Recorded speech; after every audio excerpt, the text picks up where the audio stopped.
Okay.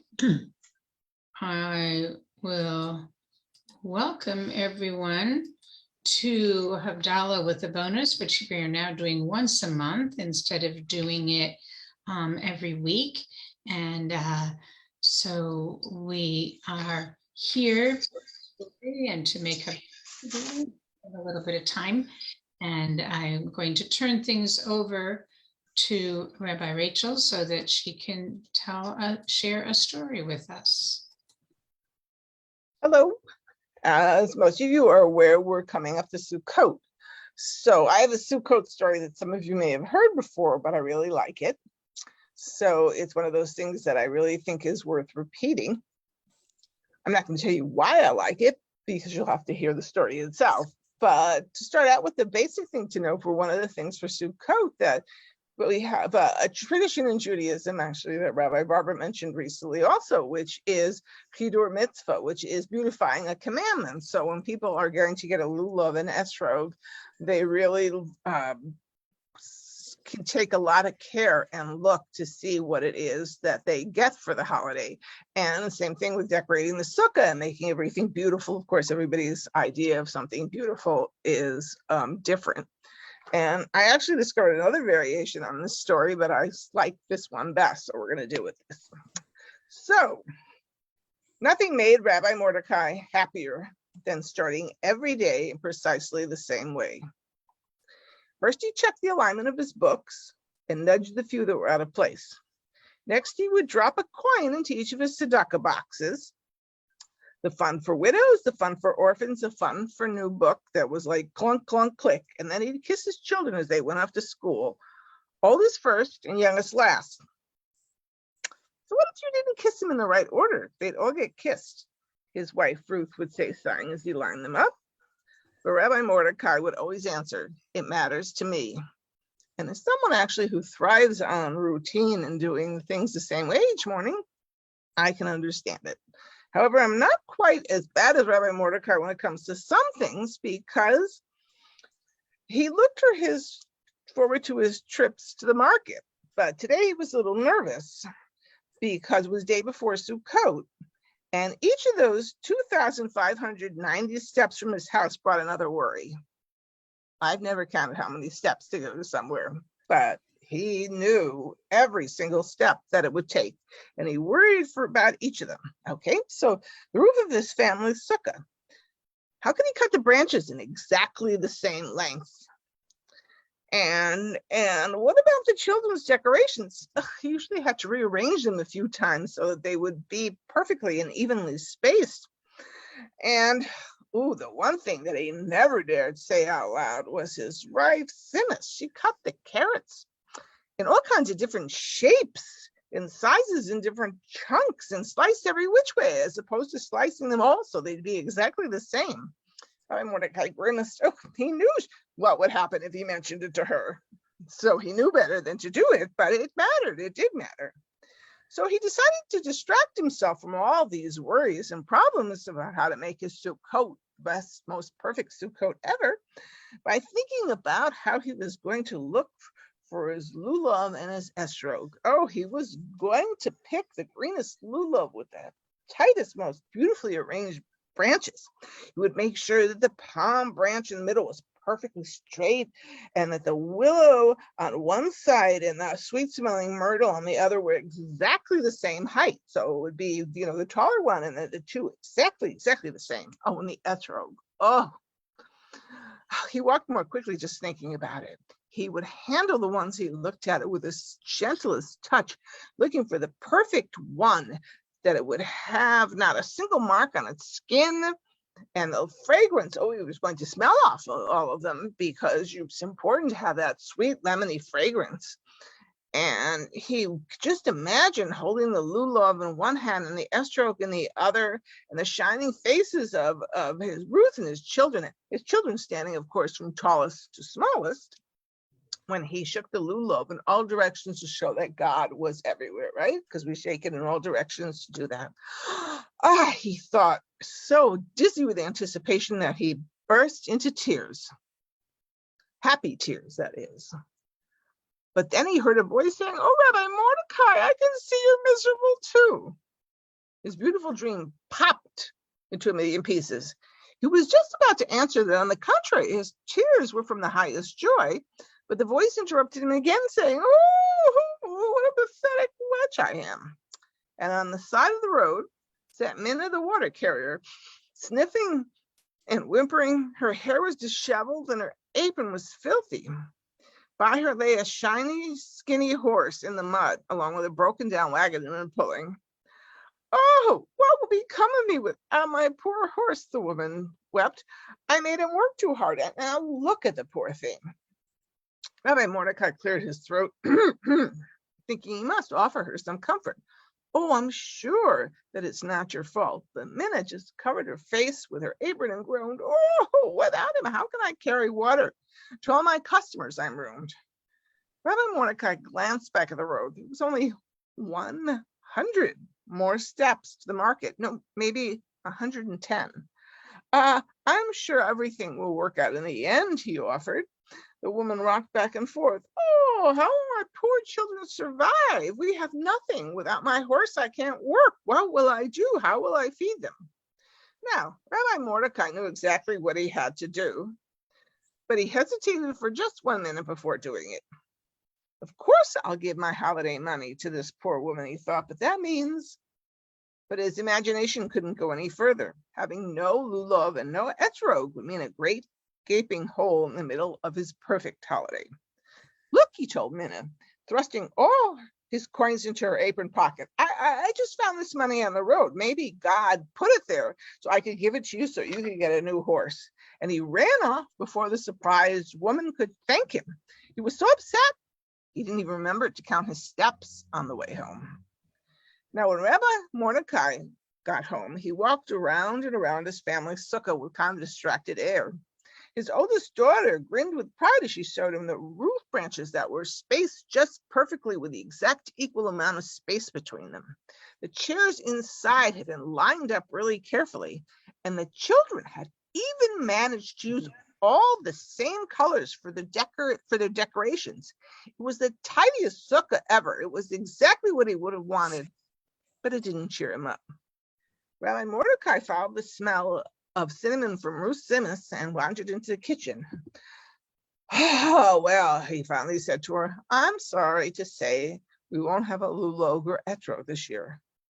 Now Ruth stopped chopping her onion and looked at him with concern. "Mordecai, what happened?" "Well, you know Minna the water carrier? Her horse died. I gave her holiday money to buy a new horse. I know it was the right thing to do, but..." "Of course it was the right thing," his wife nodded, and returning to her chopping board. "So what if we don't have a lulav and etrog this year?" "Oh, the poor horse. Oh, poor Minna." Rabbi Mordecai was on the verge of answering it did matter. It mattered a lot. Sukkot was not Sukkot without an etrog to sniff and a lulav to wait.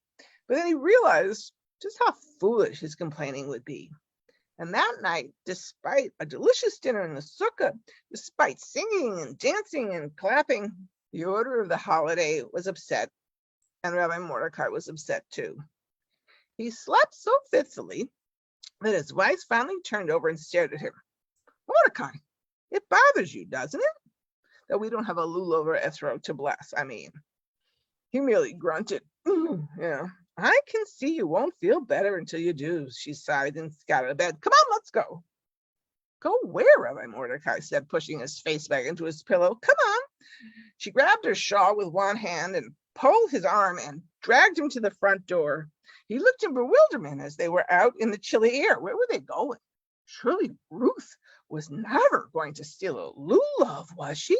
Were they going to borrow from someone else? All this to make him feel better? Finally, they stopped at the edge of a boggy pasture. Through the early morning haze, they could barely make out Minna's shack. It looked just as shabby as the little barn next to it. A horse, which must have been the new one that Minna bought with his money, poked its nose out the door in curiosity and ambled over to the fence. "Ruth, dear," said Rabbi Mordecai, really puzzled, "what are we doing here?" His wife waited until the horse nuzzled her hand and said quietly, "Blessed is God who made wonderful things in this world." She patted the horse on the nose and turned to her husband. There, now you have your blessing.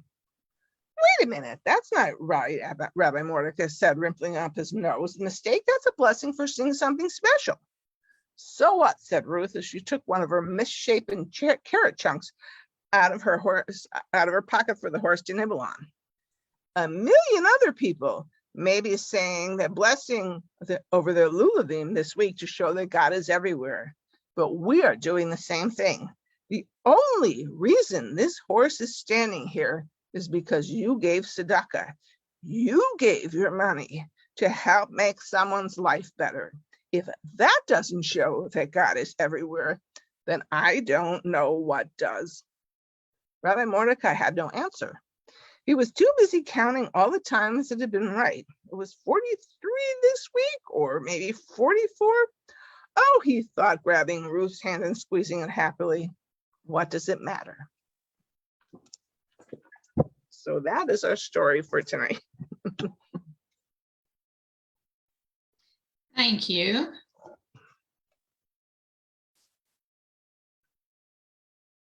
And we welcome the others who have joined us while we were going through the story. I was looking to see what the etrog looked like that I had from last year. So the etrog I had last year that I would take out and use for the spices during Havdalah earlier in the year, it's now all shriveled up.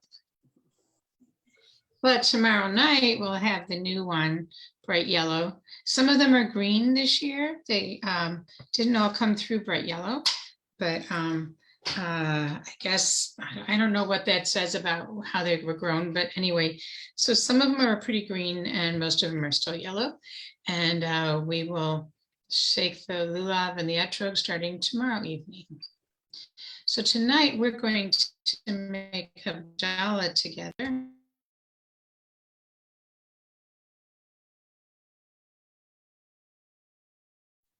I'm going to share the blessings and then I'm going to share the other songs as well. It'll just take me one more moment.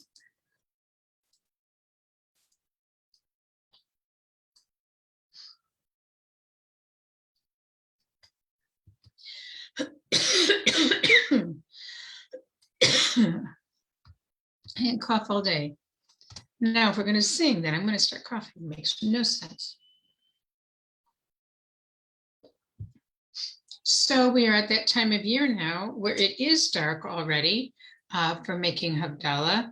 And hopefully you have, or you can join with those of us who do, your cup with wine or juice in it for making kiddush, and then something sweet smelling for spices, and then we'll have the Havdalah candle.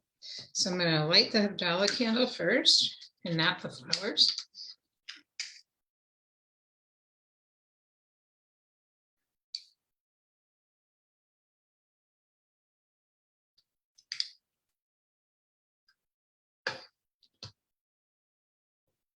I'm dripping wax other places where I shouldn't be.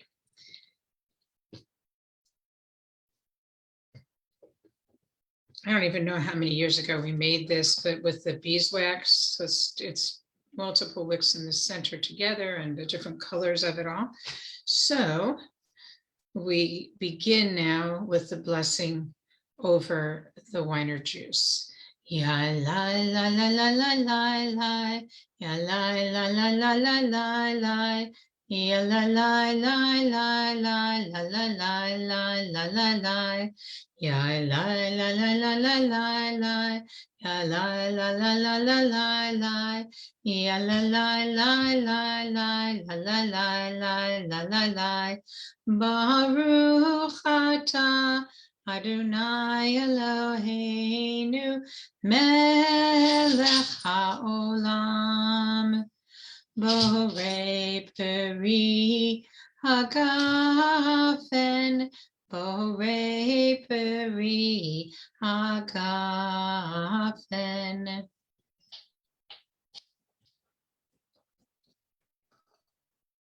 Ya la la la la la la la, ya la la la la la la la, ya la la la la la la la la la la la la.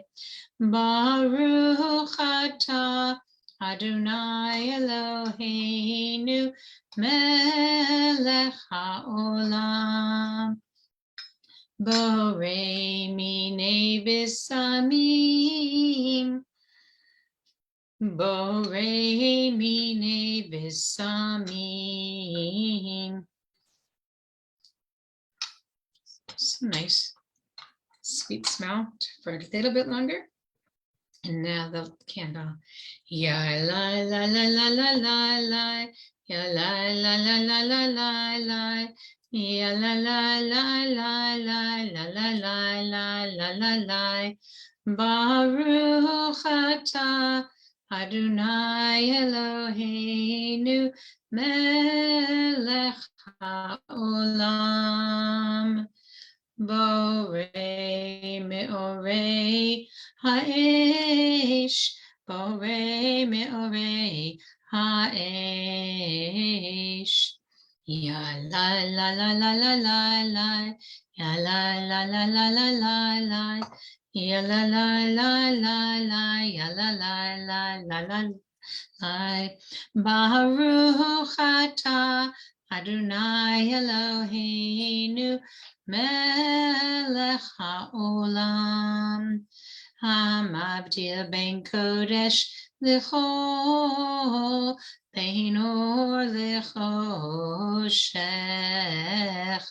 ben yom hashvi'i l'sheshet yemei hamaseh. Baruch atah Adonai hamavdil ben kodesh l'chol. Take another moment at the ending of Shabbat. Get ready to put our candles out in our fruit of the vine.